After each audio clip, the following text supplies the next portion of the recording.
So, why don't you take us through it? Initially, the mayor's race, if you don't mind. Sure. Well, in the mayor's race, what it shows is that you have three top candidates: LaToya, Cantrell, Michael Bagneris, and Desiree Charbonnet. Charbonnet is getting 26%, Cantrell is getting 27%, and Bagneris is getting 19%. Uh, any two of the three could still make the runoff. The last 10 days of this election, I think, are very important. A lot of voters still don't know much about the three candidates, and I think they're still learning about them. The two candidates that close the strongest, I think, have the best chance to win runoff berths. And as it stands now, it looks like that a runoff would be certain. In terms of how they break down, none of the candidates for mayor is dominating the race. They're all fairly close. And none of the candidates for mayor is dominating any voter group. Among women voters, Charbonnet leads, but Cantrell is in second place. Among men voters, Cantrell leads. Among white voters, Bagneris leads, and among African American voters, Cantrell leads. So you can see nobody is dominating any one category. And when you actually look at the numbers are actually fairly close. For instance, in terms of white voters, Bagneris has 24, Cantrell has 23, Charbonnet has 22. In terms of women voters, Charbonnet has 28, Cantrell has 23, Bagneris has 19. So there's nobody is wiping anybody else out in any of these categories. And there are a number of other candidates in the race as well. Frank Skurlock got 2%, Troy Henry 4%, Tommy Vassell 2%, and everybody else was less than 1%.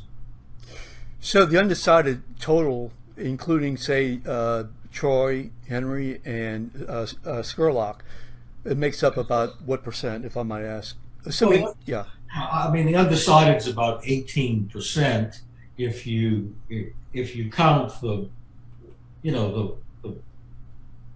more minor candidates into that, you'd have 28% of the voters who are not voting for any of the three major candidates at this point.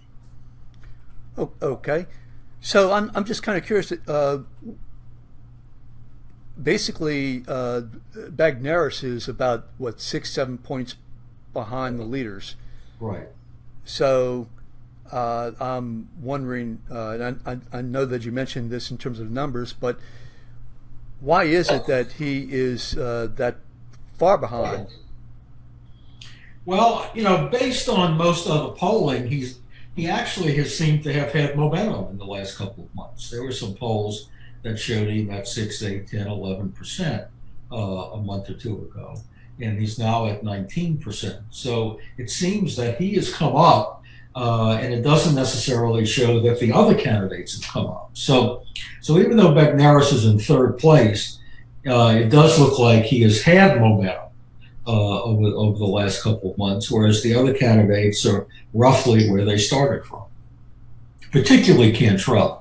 At first, Charbonnet wasn't that well known, and she came up some time ago. But at this stage of the game, I think there's enough undecided votes and enough soft votes that any two of the three candidates could still make the runoff.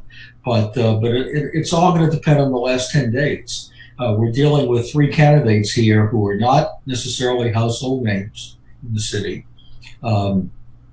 They have not run big, loud, controversial campaigns.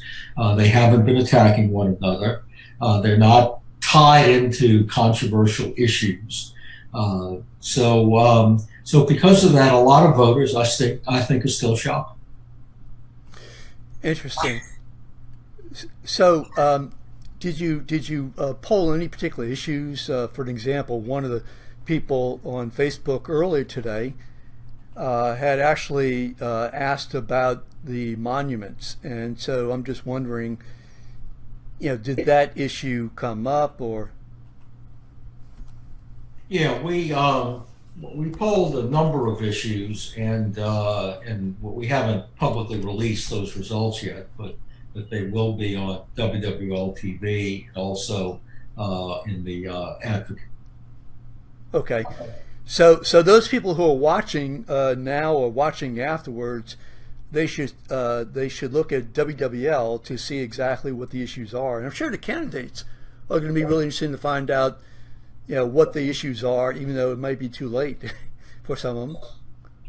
Well, they still have 10 days, and that can be a lifetime in politics. We remember, even in presidential races, how we could see the shifts move. 10 days before the presidential election in 2016,